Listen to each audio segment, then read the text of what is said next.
Hello everybody, Flik here, and welcome to a Let's Look At of Warframe. To be specific, this is the PS4 version of the game. It's a free-to-play third-person action game, and it's also available on Steam and has been for over a year now. And back when it first launched on Steam in March 2013, I think it was March, maybe the end of it, either way, I did do some coverage of it because some friends and I played it for a little while. It wasn't a review or first impressions or anything. This is, though, so we're going to take a look at the game. I'm not going to go into too much detail about how it played. You can go back and check out those old videos. I'm mostly going to be focusing on the business model for the free-to-play aspect of the game. The changes that have happened since the last time I played it. Some of them good, some of them bad. And just a general overview of what the game's about. So the reason I went back to it, well, one, because there's very little on the PS4 right now, and I knew that I quite enjoyed Warframe back in the day. I felt like trying it again. But two, as far as the PC version on Steam goes, all my friends have been recently getting back into it and playing copious amounts of it, and I couldn't work out why, and I kept on asking them why, and I couldn't get a straight answer. So I thought, fine, I'll go back to it as well. Because I did enjoy it for a while. It's a lot more fun co-op than it is solo. Oh, hello enemies.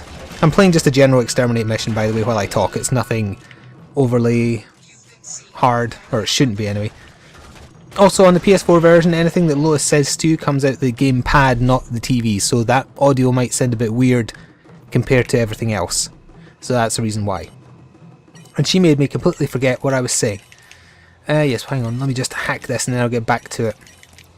So yeah, as I was saying, I did enjoy it back when I played the very early version on Steam. It was very basic. There's far more maps now, there's a bit more mission variety, there's more Warframes, there's more weapons for the Warframes. Yeah, but oh, that was very nearly. Sneaky cameras. Oh, that wasn't the camera that saw me. That's the camera that saw me. Yeah, but the reason I stopped playing it is because repetition set in. It's very grindy. It's very much like an MMO in that regard, I think. There's an enemy right here somewhere. Oh, hello. It's also worth pointing out, before I get into the more nitty gritty, that the PS4 version and the PC version are not compatible with each other, meaning you can't have an account on one and share it across the other. I believe you can migrate, but you can't just change whenever the hell you feel like. I'm not sure if there's more than one reason, but one very good reason why that's the case is that the PS4 version is actually an update or two behind the PC version. At the time of me recording this, the PC version is at version 13, whereas this version on the PS4 is version 12.4.6.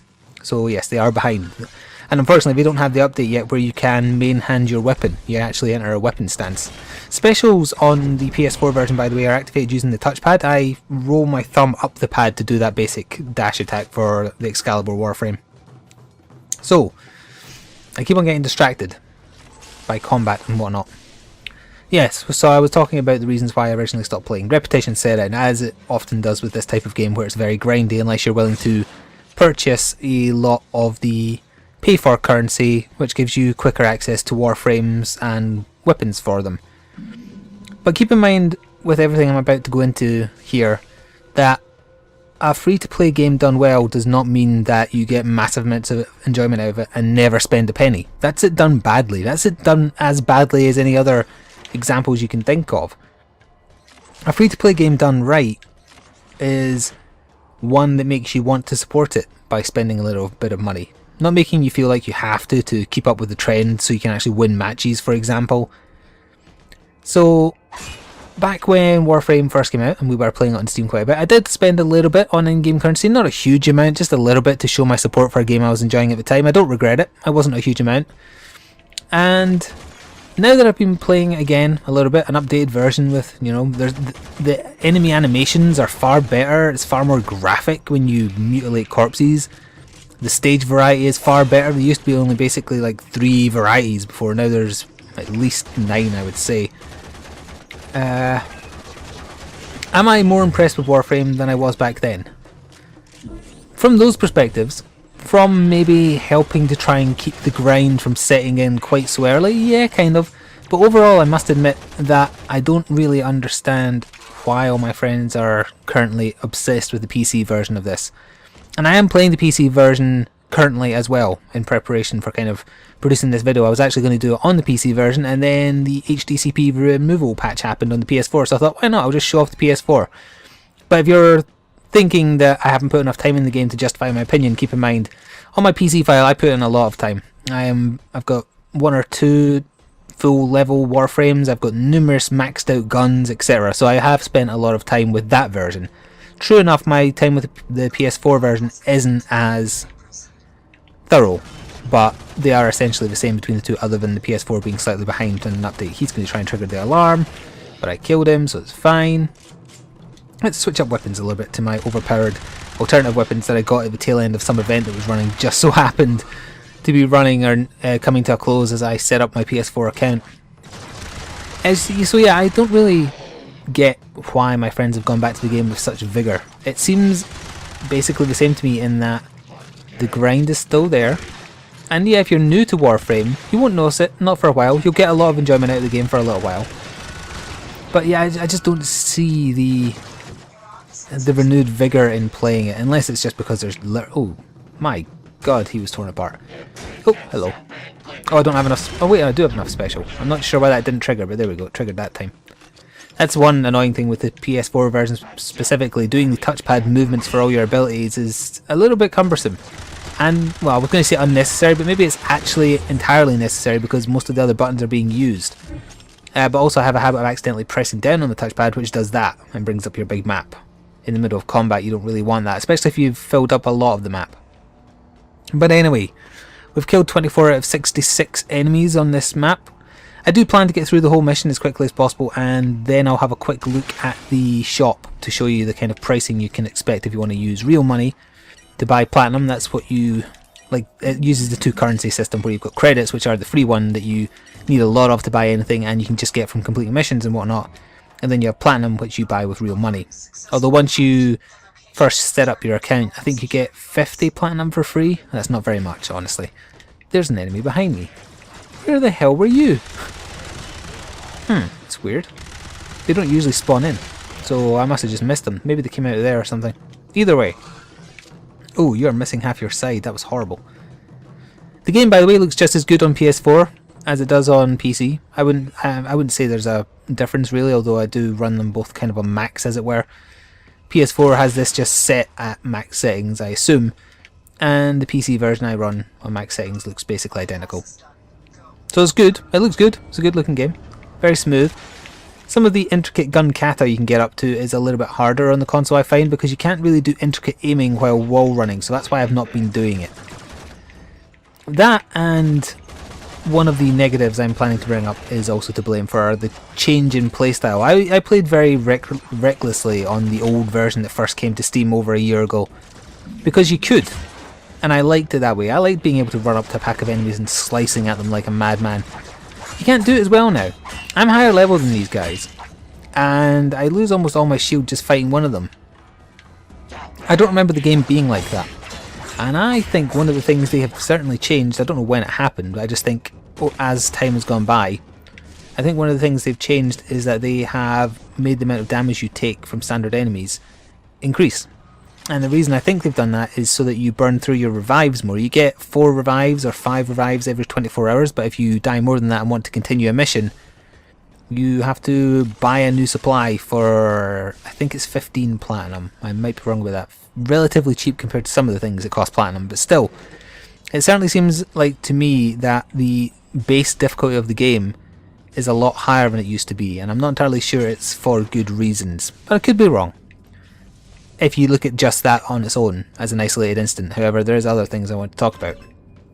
So another thing is that you gain levels. Oh, hello. You gain levels with... That didn't hit him, really? Okay. You gain levels with your gear. Your Warframe levels up, your melee weapon levels up, your primary and secondary weapons level up. Fine. And that gives you points to play with to insert mods into them. And mods do a wide variety of things, like say for this primary weapon, for instance, I think I have a mod in it that increases its critical hit chance, which is the yellow numbers, by 25% or something like that. It's fairly significant. Mods, in the version I used to play over a year ago, dropped thick and fast. It was not uncommon to end a mission with multiple mods of the same thing. Like, for example, say reload 5% faster mod. I would have like 3 of them at the end of just a standard mission. I may actually die here as well. As I said, the standard difficulty of the game has been increased and I'm heavily outnumbered, although that is mitigated if you play with other players, obviously. However, the game makes no effort to rebalance the game if you're playing alone, which actually does make some of the new mission types basically impossible. You can't do them solo. It's just not possible. I have to kill that because it's providing shields. There we go. Yes, so to go back to what I was saying. By now, in the version I used to play, I would have had... Oh, there's my first mod. I guess that's kind of just the game giving a middle finger to me at this point. I would have found multiple mods by now if this was the old version. I think they have decreased the frequency at which mods drop. Heavily. Like really, really heavily. And the cynical side of me can't help but think that the reason they've done that is so that you are more inclined to buy mod packs, which are essentially like booster packs of cards. You don't exactly know which mods you're going to get, but depending on the amount you spend on the pack type, they're of a certain rarity guaranteed. I don't like that. I don't like that at all. Now, does that mean that I don't think they should do that at all? Well, no, because as I was saying at the start, a free-to-play game done correctly makes you want to spend money, but not in semi-underhanded ways. I wanted to support the version of Warframe I played a year ago because I was enjoying it a lot. So I did. I'm going to die. Oh, maybe not. Oof. I don't like the time I've spent with this version of Warframe because it makes it feel like I almost have to. And it's not as in have to pay. And it's not even from a pay-to-win perspective, it's a pay-to-survive. I feel like I might have to, if I'm playing solo, burn a lot of platinum on revives, because otherwise I can't progress. I feel like I have to spend platinum on lots of mods because they don't drop as frequently as they used to. Also, that was a little bit weird, but also kind of badass. Sometimes the parkour is a little odd in the game. That is probably something that will never change. So yeah, I've gone from, you know, just getting a little bit tired with Warframe back then when I stopped playing it to, I wouldn't say actively disliking it, but being rather disappointed with some of the changes that it feels like they've made since the time I last played it. And if you have that kind of mentality that just gets heavily addicted to the MMO grind, then Warframe will probably be a game that you really enjoy, because believe me, if you don't want to spend any real world money, you will have to grind a lot. That's not necessarily a bad thing, as I say. If you're the type that just enjoys that aspect of MMOs and other games that emulate MMO systems, then that's fine. It's just the balance is thrown off, I think. At least the balance of this version that I'm currently playing. It feels like too much has changed in the direction of make the player spend more platinum. Don't make the player enjoy what you've done enough to make them want to support you. Just make them spend more. Maybe it works, I don't know. There was a recent survey that I think said only 2 or 3% of players of a free-to-play game actually ever spend anything on it. That may well be true. But I don't think if they were trying to increase that percentage, they've gone about it in the right way. At least a way I consider acceptable. And obviously, individual opinions and tastes vary, so you may disagree, and by all means feel free to share your comments on that kind of thing if you want. But other than that, what are we left with? We're left with a game that I played a lot a year ago and got tired of. I'm still tired of it now. I'm not really going to play the PC version anymore. I played it a little bit just to check out the differences in the version it is currently on compared to this. I like that you can main hand a weapon. That's not enough of a new mechanic for me to spend a lot of time with it. It's even more grindy than the last version I played too, and I don't have the time for that, thankfully, so I can't justify spending too much time on a game like this, or MMOs in general. And where this isn't an MMO, I'm just meaning it shares similarities that I've spoken about already. We need to find 10 more enemies. Why is it telling me to go up here? Is there a door over here? There's not a door here. It must be below me. Ah, it wants me to go this way, does it? It's sending me back this way, and yet I see that there's an amber room down there, which means there's an unalerted enemy down there. Okay, apparently there's walkers incoming right behind me. And they've completely thrown me off what I was saying. I believe I was talking about why I'm probably not going to spend a lot of time with Warframe after trying it again after so long. PS4 version I might do just because of a lack of things to play on the PS4 in general. And if you've never played Warframe before, by all means try it out. You'll get a little bit of enjoyment out of it for a little while.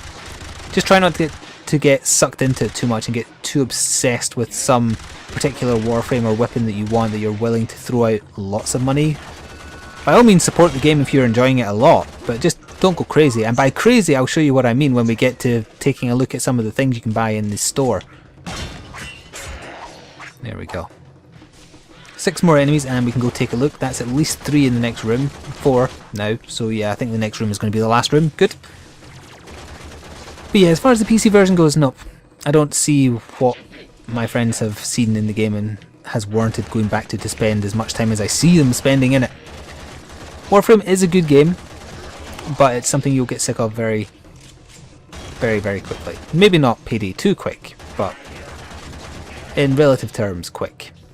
Oh, I'm out of ammo. I'm totally out of ammo. Oh dear. Good job I've got a sword. A shame I can't wield it in a proper sword stance. Oh, I got 2 fusion cores. That's technically mods, but it's a mod that only amplifies the effect of another mod when you do crafting with them. So my net gain as far as equipable mods in this mission is still 0, because you can't just equip a fusion mod, it does nothing. So yeah, I've gone through this whole mission without earning a mod, technically. And if this was the version I used to play, I would have had at least 2, probably. I'd actually say more than that. I wouldn't mind if they'd scaled it back a little bit, because it was ridiculous the rate at which you got... I can't even... Oh, I have ammo now, good. I was going to say I can't even shoot that camera to bring the fence down, but yeah, I can. Just about. And I have 100 ammo for this, that's fine. So it might sound a little bit like I'm being very negative about Warframe, and I guess it's just because I'm a little bit cynical and disappointed about the perceived reasons I have for some of the changes that I think exists. It is still a good game, it has its plus points. Oh, it was a turret gun firing at me. Oh yeah, I've finished the mission, I'm just running out now. I should have just kept on running. But if I do that, I'll get seen by the security cameras, who'll bring up... Oh, through there. There we go. Let's try and just get out of here really quick. Yes, I don't mean to be overly negative. In fact, I try just in general not to be like that on the channel at all, but... Oh, why would I do that? I'm not entirely sure where that camera was. Ah, there it is. Okay. I'm going to die to the turret. Luckily, I still have some revives. Screw you, turrets. Screw you, turrets. There we go. Screw you, security cameras. So yeah, that turret took down my 100 remaining health. I think it was on 100 or just over 100. Way faster than it would have back in the day too. Health drops. Those red orbs, much rarer too. Not surprising really. You can use consumables, which you can buy with the in-game currency for reasonably cheap, so I'm not begrudging that point too much. It just feels, I guess my overarching opinion of Warframe as it exists at present, compared to how it was, is that it definitely feels like we need money now. We're going to change the game to make sure we get it. And I don't like that. I don't like it as it exists now. If you're watching this long after the fact, maybe they changed it again for the better. It certainly used to be better, and if you want to see what I mean, I did do some videos on it, so you can look back and find them. I believe there's a playlist. Still, that's going to finish that mission. Took me about 18 minutes to get through that. That's reasonable. But yeah, as I say, didn't come out with nearly as much as I would have done back in the day. Certainly not from a mod perspective. So we'll take a quick look at the in-game store, and I will also kind of go over some things. It was made by Digital Extremes, I believe I forgot to mention that at the start. On the PS4 specifically, you can buy in a number of starter packs, although I would highly suggest never ever doing that. It's a free-to-play game. Try it for free first. If you really like it, then consider getting one of the starter packs to give you kind of a leg up in the early stages. We'll go to the market here and have a little look. So we can buy Warframes, or you can buy the blueprints to actually make them if you have enough in-game currency to afford the crafting costs, which does take a while to farm up. I mean, most crafting blueprints I think is like 25 grand. I've got 16,000, having spent about 20 odd. It takes a while. As I say, it's very grindy. But if you want to just buy your way into a Warframe, who have we got here? Frost and Ash, I think, are joint. Oh, and Necros are the most expensive. Nova as well. So yeah, the most expensive Warframes are 375 platinum. Now, where's Volt? He is who I'm currently using on the PC version, having earned him over many hours of grinding. So he's only got a 75 platinum value, so that's pretty damn low compared to the newer Warframes, some of which I've never seen before. Then we also have weapons. Again, you can buy blueprints for weapons if you want to craft them, or you can just directly buy a weapon, although some are locked by XP. Yeah, some are locked by XP as well. Some of these are comparable and also more expensive than the Warframes that would wield them. I mean, what? Volt was 50, was it? Or 75, something like that? Yeah, 75. And then you've got weapons. Whoops, I didn't actually mean to go into that. Then you've got weapons that can cost up to 225. Which is a little bit unbelievable. And then you've got equipment, you've got boosters. That's fine. I don't have a problem with boosters in free-to-play games at all. I also don't have a problem with anything that's just aesthetic updates, like different colours or tiny bits of customization on your armour that add no stats. Totally okay with that. That is free-to-play done right. You can also buy a pet that follows you around and I think does stuff depending on if you have mods. And then you also have the mod packs I was mentioning. They're like booster packs of cards in any kind of trading card game you would think of. So we start at 30 for the cheapest mundane type, and then we go all the way up to the dragon mod pack, which is 90 platinum. So keep that in mind as well, 90 platinum. And then there's special bundles of stuff as well. So we are going to load up the PlayStation Store window here, just so I can show you the price for getting some platinum. So try and keep in mind the Warframe, the most expensive Warframes were 375. The cheap one I'm using on PC was 75, was it? And the most expensive booster pack was 50, I think. So the cheapest amount of platinum you can buy is 75. So that would buy you Volt, the Warframe I was talking about. That would also buy you the most expensive booster pack, and that's 385. If you wanted to buy your way into the most expensive Warframes, that would be 15 quid each. I assume there's a slight saving on the difference between 75 platinum price and 370, but I'm not doing the maths here because one thing a content creator on YouTube should never do is do maths live. Still, the most expensive pack is 3,125 platinum plus some mod packs for £109.99. You would be absolutely mental to buy that. Absolutely crazy. And then there is slightly lesser value ones for $76.99 and $38.49. I did notice that there's a 10.0 starter pack on Steam which costs £75.99. So I guess that might be comparable to that, although I think you get very specific armours and things in that version. I don't see anything like that here. I can't like move the page. This is the only options as far as the PS4 version goes. That's a very steep price. Perhaps people would be willing to spend more if like all this platinum was halved in value. Maybe they're trying to compensate for what Sony in this case and Steam in the PC case take from every transaction. I don't know. Either way, I would never suggest spending this kind of amounts on Warframe. I would say enjoy it in the short term. Grind to say earn 1 or 2 Warframes and maybe 3 or 4 weapons. Then get sick of it. Maybe buy some platinum just to support the game because you spent a lot of time on it. And then move on. Move on to something else. My own personal time with Warframe is probably over. I might play the PS4 version now and again, but I just don't see the point in going back to it. I had my fill of it, and I don't like some of the changes they've made since that time. Mostly to try and encourage you to spend more money, in my opinion, anyway. That's obviously up to debate. But still, if you are interested, there will be relevant links in the description box below to the Steam version of Warframe by Digital Extremes. Keep in mind everything you've seen today is the PS4 version, which is available for free on the console too. You don't need PSN Plus to play it or anything like that. So, my name has been Flik, this has been Warframe. Thank you for watching, stay tuned for more gaming stuff, and ta-ta for now.